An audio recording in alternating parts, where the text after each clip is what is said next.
আমার ছোট্ট সোনা বন্ধুরা, সবাই চলে এসো চলে এসো। আজ দাদুর ঝুলিতে কি গল্প আছে জানো? আজ বলবো এক চালাক শিয়ালের আর এক বোকা কাকের গল্প। এই তো সবাই এসে গেছো আমাদের এই গল্প ঘরে। তোমাদের সবাইকে অনেক অনেক আদর আর স্বাগত। চলো তো ঝটপট একটা আরাম করে বসার জায়গা খুঁজে নাও, কারণ আমরা এক্ষুনি ডুব দিতে চলেছি একটা দারুণ মজার গল্পের সাগরে। গল্পটা জানো তো, এক ঘন সবুজ জঙ্গলের। সেই জঙ্গলে না অনেক ভালো পশু পাখি থাকত, আবার তাদের সাথেই থাকত এক বেজায় চালাক শিয়াল। আর ছিল একটা খুব সাদাসিধে কাক। তো একদিন কি হলো, ওদের দুজনের দেখা হয়ে গেল। তারপর তারপর কি হলো সেটাই তো আজ আমরা শুনব। তো একদিন সকালবেলায় এক শিয়ালের পেটে, বাপরে বাপ কি খিদে, একেবারে ছুঁচোয় ডন দিচ্ছে। খিদেই পেটটা চৌচো করছে। তাই সে খাবারের খোঁজে বনের এদিক ওদিক, মানে যেখানে পারছে ঘুরে বেড়াচ্ছে, যদি কিছু একটা জোটে আর কি। ঘুরতে ঘুরতে হঠাৎ তার চোখটা আটকে গেল। কোথায়? একটা বিশাল উঁচু গাছের একদম মাথায়। আর সেখানে একেবারে মগডালে কে বসে আছে বলতো? একটা কাক আয়েশ করে বসে আছে। আর সকালের নরম রোদটা যখন তার কুচকুচে কালো পালকের উপর পড়েছে না, কি সুন্দর যে চিকচিক করছিল। কিন্তু আসল জিনিসটা তো অন্য জায়গায়। কাকের ওই ঠোঁটের মধ্যে কি ছিল জানো? মস্ত বড় গোল গোল সোনালি রঙের এক টুকরো পনির। আর সেই পনিরের যা সুন্দর গন্ধ না, বাতাসে ভেসে আসছিল। আর সেই গন্ধ পেয়েই শিয়ালের জিভ দিয়ে টপ টপ করে জল পড়তে শুরু করল। শিয়াল তো মনে মনে একটা দুষ্ট হাসি দিল।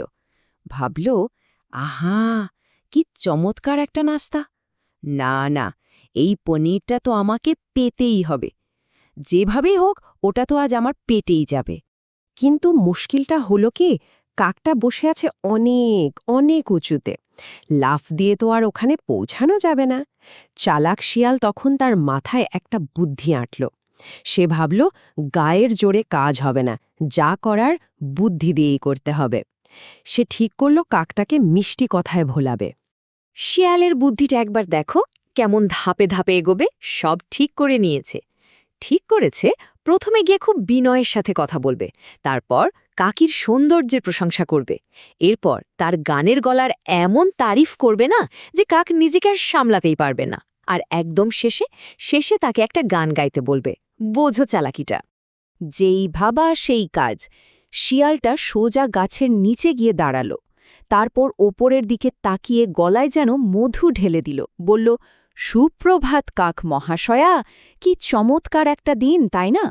শিয়ালের গলা শুনে কাকটা একটু অবাক হয়ে নিচের দিকে তাকাল। আর শিয়ালকে দেখেই তার মনে কেমন যেন একটা সন্দেহ হল। সে তো জানে শিয়াল মোটেই ভালো প্রাণী নয়, খুব চালাক। তাই সে কি করল, ঠোঁট দুটো আরও শক্ত করে চেপে ধরল, যাতে পনিরের টুকরোটা কোনোভাবেই পড়ে না যায়, একদম চুপটি করে রইল। কিন্তু শিয়াল কি দমে যাওয়ার পাত্র? মোটেই না। সে এবার তার প্রশংসার ঝুলিটা একেবারে খুলে বসল। বলতে লাগল, আহা, কি অপূর্ব আপনার চেহারা! রোদের আলোয় আপনার ওই কালো পালকগুলো তো ঠিক হীরের মতো জ্বলজ্বল করছে। আর আপনার চোখ দুটো কি বুদ্ধিদীপ্ত! আপনি তো শুধু সুন্দর নন, আপনি হলেন এই গোটা বনের রানী। এইবার শিয়াল তার আসল চালটা চালল। সে একটা লম্বা শ্বাস ফেলে এমনভাবে বলল যেন তার খুব দুঃখ। বলল, আমার শুধু একটাই দুঃখ। আমি শুনেছি আপনার গলা নাকি কোকিলের থেকেও মিষ্টি। যার রূপ এত সুন্দর, তার গলা না জানি কতই মধুর হবে। দয়া করে যদি একটা গান শোনাতেন, তাহলে আমার জীবনটা ধন্য হয়ে যেত। আমি সব্বাইকে বলে বেড়াতাম, এই বনের আসল রানী তো আপনি। এইবার আর কাকটা নিজেকে সামলাতে পারল না। শিয়ালের মুখে এত প্রশংসা শুনে তার যে কি হলো, চলো আমরা দেখি। ওই মিষ্টি কথা শুনে বোকা কাকটা একেবারে গলে জল হয়ে গেল। তার বুকটা না গর্বে 10 হাত ফুলে উঠল। সে শিয়ালের সব চালাকি সব ভুলে গেল। মনে মনে ভাবল, আরে ঠিকই তো বলছে, আমার গলা তো কোকিলের থেকেও ভালো। এই শিয়ালটা দেখছি বেশ সমঝদার তো। ব্যাস, আর কি, সে ঠিক করেই ফেলল। শিয়ালকে আজ এমন একটা গান শোনাবে যা শুনে সে একেবারে মুগ্ধ হয়ে যাবে। জঙ্গলের সবাই জেনে যাক কে আসল গানের রানী। আর যায় কোথায়? যেই না সে তার সেরা গানটা গাওয়ার জন্য বুকটা ফুলালো, মাথাটা উঁচু করল আর ঠোঁট দুটো ফাঁক করে যেই চেঁচিয়েছে কা, অমনি অমনি তার ঠোঁটের ফাঁক দিয়ে টুপ করে সেই পনিরের টুকরোটা সোজা নিচে পড়ে গেল। আর নিচে তো শিয়াল পণ্ডিত তৈরি হয়েই ছিল। পনিরটা মাটিতে পড়ার আগেই সে একটা ডিগবাজি খেয়ে লুফে নিল।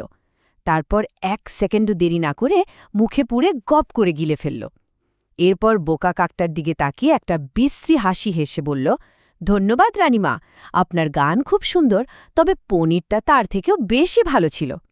এই বলে সে হাসতে হাসতে জঙ্গলের মধ্যে মিলিয়ে গেল। আর বেচারা কাকটা ডালে বসে বোকার মতো শুধু তাকিয়েই রইল।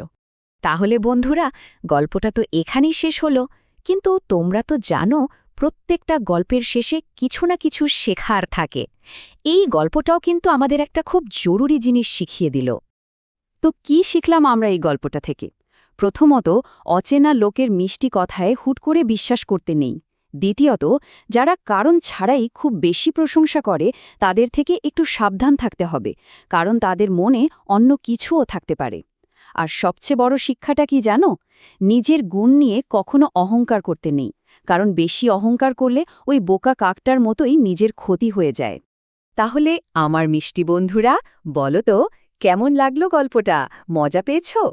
যদি আজকের গল্পটা তোমাদের খুব ভালো লেগে থাকে আর তোমরা যদি চাও যে দাদু তোমাদের জন্য এমন আরও অনেক সুন্দর সুন্দর গল্প নিয়ে আসুক, তাহলে আমাদের গল্পঘর চ্যানেলটা সাবস্ক্রাইব করে রাখতে একদম ভুলো না, কেমন?